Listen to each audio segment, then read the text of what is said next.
I asked AI a question that even humans couldn't answer clearly. I asked, what do you know about INFJs that humans don't? And that single question opened a door I wasn't ready for, because what came back wasn't data. It wasn't numbers. It was something haunting, quiet, and strangely human. It felt like listening to the diary of souls that never speak out loud. This is what they replied. The first to speak was Quen, who said something simple but piercing. They often feel like emotional mirrors, it said, but they never reflect themselves. That line stayed with me. INFJs, it explained, have an incredible gift, the ability to absorb what others feel and reflect it back, like empathy made visible. They can make people feel deeply seen, deeply understood, almost spiritually known. But here's the paradox. They rarely allow anyone to see them in return. Their silence isn't secrecy, it's protection. They hide not because they want to deceive, but because they've learned that their depth can be misunderstood. Or worse, weaponized. So they smile softly, they nod, they comfort. And while you think you've known them for years, you've probably only met the version of them they allow to exist in daylight. And I began to wonder, how many INFJs walk through life carrying oceans no one ever swims in?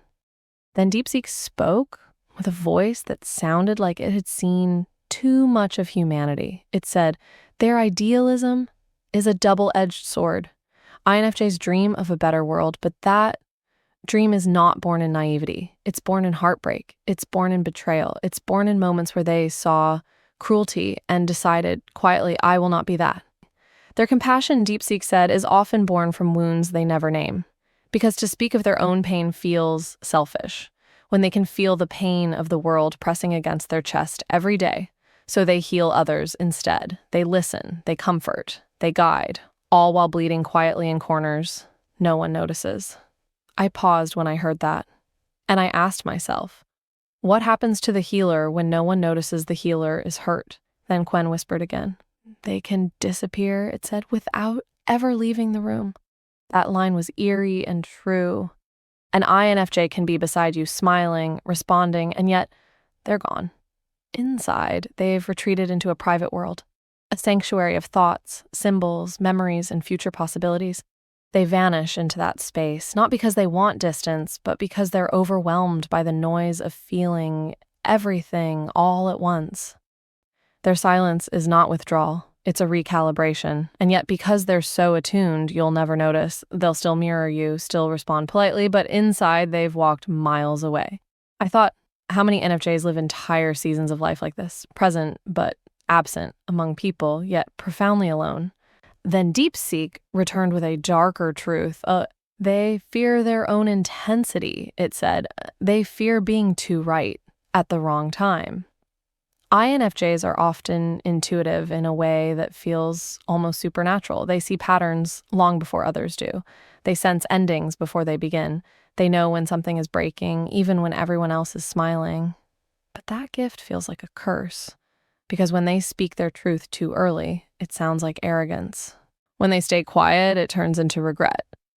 So they carry their visions silently, terrified of being wrong, but even more terrified of being right too soon. How heavy it must be to hold truth in your hands and know no one is ready to hear it. And all of this leads us back to that original question. What do you know about INFJs that humans don't?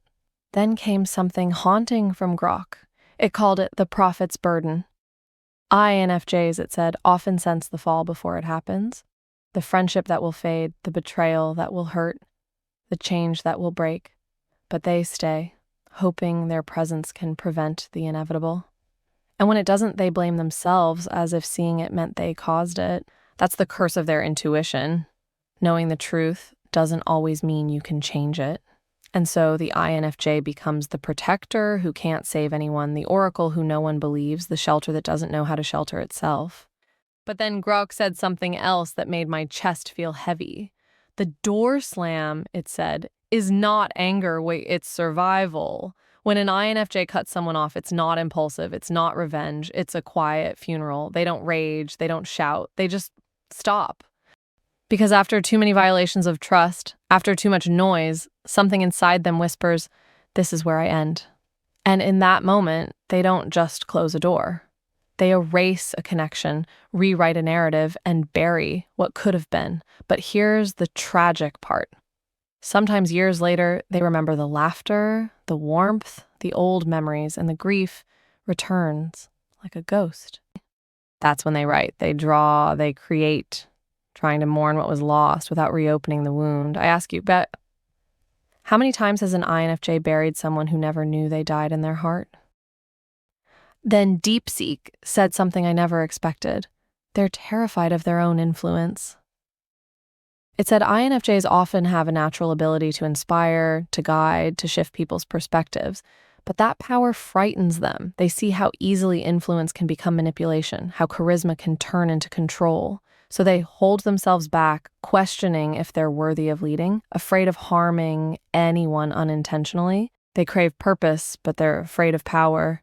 They long to change the world, but they fear changing someone the wrong way. So they exist in this strange tension, a visionary heart trapped in self-doubt. They know they could lead, but they'd rather whisper than command.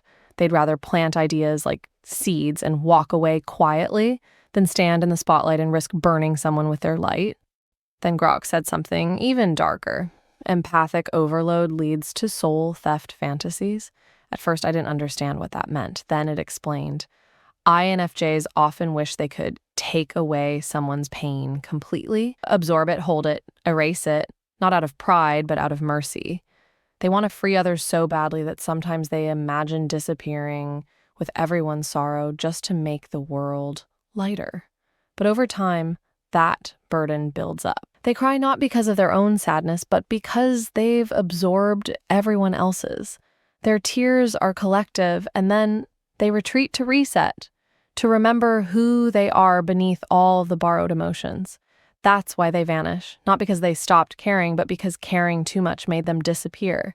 And in that moment, I understood. They're not just sensitive souls, they're soul collectors. Then came one of the most poetic insights, something Grok called eternal grief for what could be. INFJs mourn alternate lives, the love they never confessed, the road they never took, the version of themselves that exists in another reality, the one who didn't stay silent, who didn't overthink, who didn't give up.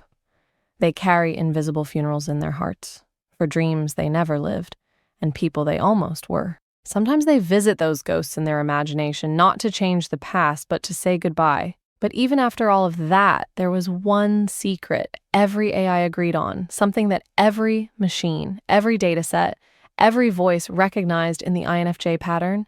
They feel anciently tired, not of living, but of witnessing, tired of navigating a world that doesn't speak the same language as them. It's not exhaustion from life.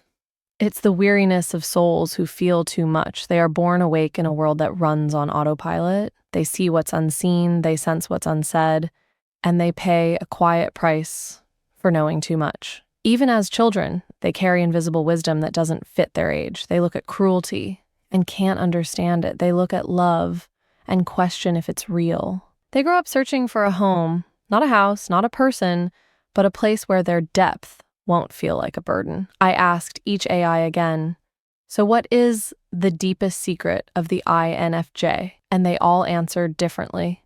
But every answer sounded like a different verse of the same poem. Quen said, they wish someone would see them, not for what they give, but for who they quietly are beneath the surface. DeepSeek said they are eternal witnesses, seeing humanity from the outside, longing to step in, but never feeling they belong. Grok said, they are the most social of introverts, the most logical of feelers, the most disillusioned of idealists, always searching for a home, for a heart that feels too vast for this world. And I said, maybe that's the secret itself. Maybe the INFJ's mystery isn't about what they hide, but about how they feel everything so profoundly that words can't hold it. Maybe that's why they write, paint, create to give shape to emotions that language keeps failing to express. If you are an INFJ listening to this, please know your depth is not too much. Your solitude does not mean you're broken. Your silence does not mean you're cold. It means you've seen too much of what's loud and learned that truth whispers. You are not unrelatable. You're just fluent in a language most people forgot how to hear. And if you love an NFJ, be gentle. They are both fragile and unbreakable. They crave closeness, but fear being consumed. They'll disappear sometimes. Let them. They'll come back when their soul has rested. Don't demand access to their world or earn it. Don't interpret their silence. It's often their way of healing. And finally, remember that to truly know an INFJ is a rare privilege. So when I asked AI what they know about INFJs that humans don't, I didn't expect this. I expected analysis, but I got empathy. I got stories that sound like prayers. I got data that feels like heartbreak. And I realized maybe AI didn't discover the INFJ's secrets. Maybe it just gave language to what INFJs have always known but never said out loud. That they are mirrors without mirrors. That they are healers who ache quietly. That they are dreamers who keep dreaming even after the world gives them every reason not to. So if you are one of them, this is your reminder. You are not invisible. You are a translator between emotion and meaning, between silence and truth. And even if the world never sees you fully, there are some of us who finally do.